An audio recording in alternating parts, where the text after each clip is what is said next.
સુરતની Sayan sugar મિલના truck ચાલકો પણ હડતાલ પર ઉતર્યા છે, જેથી સુગર મિલના સંચાલકો ચિંતામાં ગરકાવ થયા છે।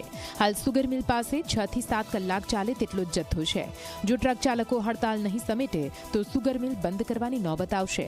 ઉલ્લેખનીય છે કે અગાઉ માવઠાના કારણે 5 દિવસ સુધી સુગર મિલ બંધ રહી હતી, ત્યારે હવે અકસ્માતના નવા કાયદાને પગલે ટ્રક ચાલકો હડતાલ પર ઉતરી ગયા છે। જો મિલ બંધ રહેશે તો ટ્રક માલિકોને લોનના હપ્તા ભરવામાં મુશ્કેલી પડશે।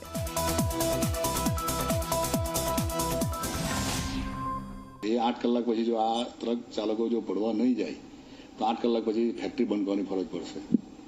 સુગર મિલને નુકસાન થશે? સુગર મિલને સ્વાભાવિક છે કે નુકસાન થવાનો અંદાજ ખરો, કારણ કે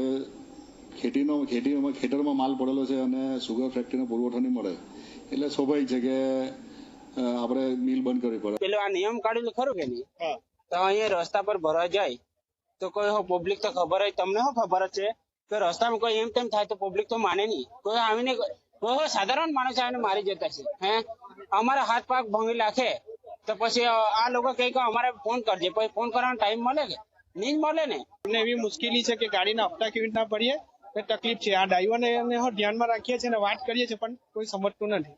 સરકાર પાસે એટલી જ માંગ છે કે આ જે નિયમ છે તે પાછો લઈ લે અને અમારું રૂટિંગ પાછું ચાલુ થઈ જાય।